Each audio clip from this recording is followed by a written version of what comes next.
નમસ્તે બાળમિત્રો, the ultra my school વતી સૌનું સ્વાગત છે. ધોરણ 2 વિષય ગણિત પાઠ 7 જગ અને મગ. આપણે પહેલાં જોઈએ તો લીંબુ શરબત બનાવીએ. તો શરબત બનાવવા માટે તો પહેલાં શું શું જોશે? તો અડધું લીંબુ, 1 ચમચી મીઠું, 1 ચમચી ખાંડ અને 1 ગ્લાસ પાણી. હવે શરબત કેવી રીતે બનશે તે જોઈએ. 1 ગ્લાસ પાણી લો, એની અંદર અડધું લીંબુ નાખો, ત્યારબાદ ખાંડ અને મીઠું એડ કરો અને ચમચીથી હલાવી નાખો એટલે આપણું શરબત તૈયાર છે. તો આમ આપણે શરબત તો બનાવ્યું, પણ શરબતના આધારે આપણે કેટલાક પ્રશ્ન પણ ઉકેલવાના છે. તો શરબત બનાવતી વખતે તમે જોયું કે અડધા લીંબુમાંથી કેટલા ટીપા લીંબુનો રસ મળે છે. તો એ પરથી જો આખું લીંબુ હોય તો કેટલા ટીપા રસ મળે. ત્યારબાદ 1 ગ્લાસ બનાવવા જો તમારે 1 ચમચી ખાંડ જોતી હોય તો 3 ગ્લાસ બનાવવા કેટલી ચમચી ખાંડ જોઈએ. આવા દરેક પ્રશ્નને આપણે ઉકેલવાના છે.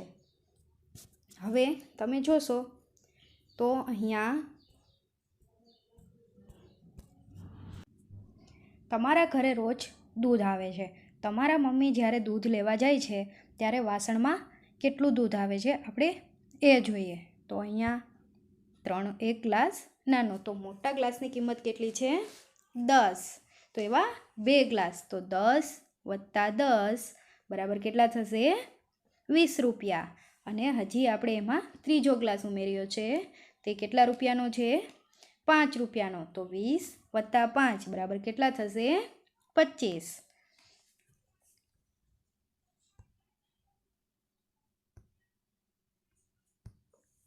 હવે આપણે વાસણ ભરવાના છે. તો તમારે સીસાને પાણીના કપથી ભરવાનો છે, પછી બીજા સીસાને એ જ કપથી ભરવાનો છે અને બંને સીસામાં કેટલું પાણી સમાય છે તે જોવાનું છે. કયા સીસામાં સૌથી ઓછું પાણી સમાય છે અને કયા સીસામાં સૌથી વધારે પાણી સમાય છે તે બંનેનો ફરક જોવાનો છે. ત્યારબાદ તમારે તમારા રસોડામાંથી જુદા જુદા વાસણ લેવાના છે, જેમ કે એક પ્યાલો, મગ, તપેલી, એક વાટકી. આ બધા વાસણ છે આપણે પાણીથી ભરવાના છે અને જોવાનું છે કે કયા વાસણમાં સૌથી ઓછું પાણી સમાય છે અને કયા વાસણમાં સૌથી વધુ પાણી સમાય છે. અને પછી દરેક વાસણમાં કેટલા કપ પાણી સમાય છે તે તમારે લખવાનું છે. જુઓ, અહીં કેટલાક વાસણો આપેલા છે, તેમાંથી વધારે પાણી કયા વાસણમાં સમાય તેનું આપણે અનુમાન કરવાનું છે. તો ચિત્રમાં કેટલાક વાસણ જોવા મળે છે. તો સૌપ્રથમ ડોલ અને ટબ. તો વધારે પાણી શેમાં સમાય? ડોલમાં. ત્યારબાદ કપ અને રકાબી. તો રકાબીમાં વધારે પાણી સમાય કે કપમાં? તો કપમાં. ત્યારબાદ 2 માટલા આપેલા છે, નાનું માટલું છે અને મોટું માટલું. તો શેમાં વધારે પાણી સમાશે? મોટા માટલામાં. તો આવી રીતે આપણને અંદાજ આવશે. હવે આપણે એક વાર્તા જોઈએ.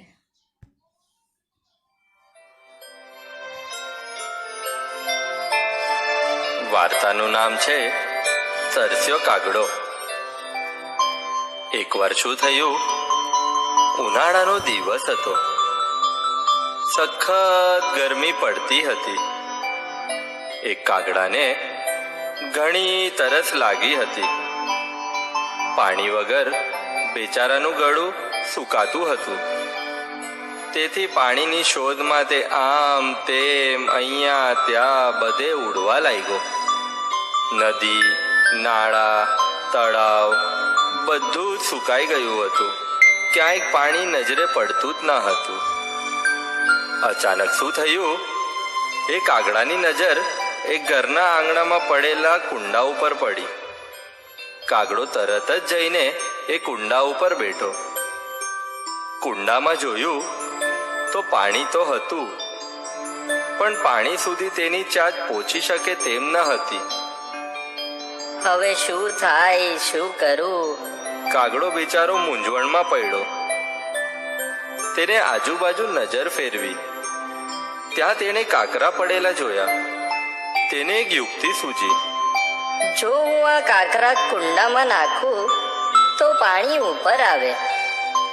પછી તો કાગડો ચાંચ વડે ચાંચ એક પછી એક કાંકરા લઈને કુંડામાં નાખતો રહ્યો. કાંકરા જેવી રીતે તળિયે જાય તો પાણી ઉપર આવે. કાગડાની યુક્તિ ફળી. પાણી ધીમે ધીમે ધીમે ધીમે ઊંચે આવવા લાગ્યું. તેની ચાંચ પાણી તક પહોંચે એટલું પાણી ઉપર આવ્યું એટલે તે ખૂબ જ આનંદમાં આવી ગયો. તેણે ધરાઈને પાણી પીધું અને પોતાની તરસ छिपाવી. પછી તો તે કા કા કા કા કરતો ઉડી ગયો. હવે તમે જોયું કે માટલામાં જે પાણી છે તે ઉપર કેવી રીતે આવ્યું. હવે આપણે જોઈએ કે પાણી કઈ કઈ જગ્યાએ ઉપયોગી છે. તો ઘરમાં તમે ક્યારે ક્યારે પાણી ઉપયોગમાં લ્યો છો? તો નહાવા માટે, કપડાં ધોવા માટે, વાસણ ધોવા માટે અને પીવા માટે. તો આ દરેક ક્રિયા માટે કેટલું પાણી વપરાય છે ડોલમાં કે મગમાં તે માપમાં આપણે જોઈએ. તો કેટલા મગ પાણી રેડવાથી એક ડોલ ભરાય છે એ તમારે જોવાનું છે. અને તમે સ્નાન કરવા માટે કેટલી ડોલ પાણી વાપરો છો તો આ તમારે માપ તમારે કાઢવાનું છે. અને તમે સ્નાન કરવા માટે કેટલા મગ પાણી વાપરો છો તે મગ વડે પહેલાં ડોલ ભરવાની છે. અને કેટલી ડોલ પાણી જોઈએ એ ઉપરથી તમારે કેટલા મગ પાણીથી તમે નાવશો એ શોધવાનું છે. ત્યારબાદ ફુગ્ગામાં કેટલું પાણી સમાય, તમારે પિચકારી છે તે ભરવા માટે કેટલું પાણી જોશે. ત્યારબાદ એક કોયડો જોઈએ કે ઊંટ છે તે કહે છે કે હું એક સમયે 9 ડોલ પાણી પી શકું છું. તો 2 ઊંટ છે તે એક સમયે કેટલી ડોલ પાણી પી શકે? તો 9 ને 9 કેટલા થશે? 18 ડોલ પાણી પી શકે.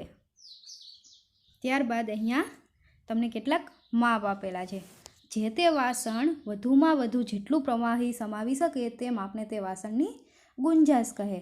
ગુંજાશનો મોટો એકમ છે લીટર અને સૌથી નાનો એકમ છે મિલીલીટર. જુઓ અહીંયા દેખાય જ છે ચિત્રમાં. તો લીટર એકમમાં કઈ કઈ વસ્તુ આવશે? તો કે દૂધ, પાણી, તેલ, ઘી આ બધી વસ્તુ લીટરમાં આવશે. અને મિલીલીટર તો બેબીનું દૂધ છે, cough syrup, soft drink, ketchup આ બધી વસ્તુ મિલીલીટરમાં આવે છે.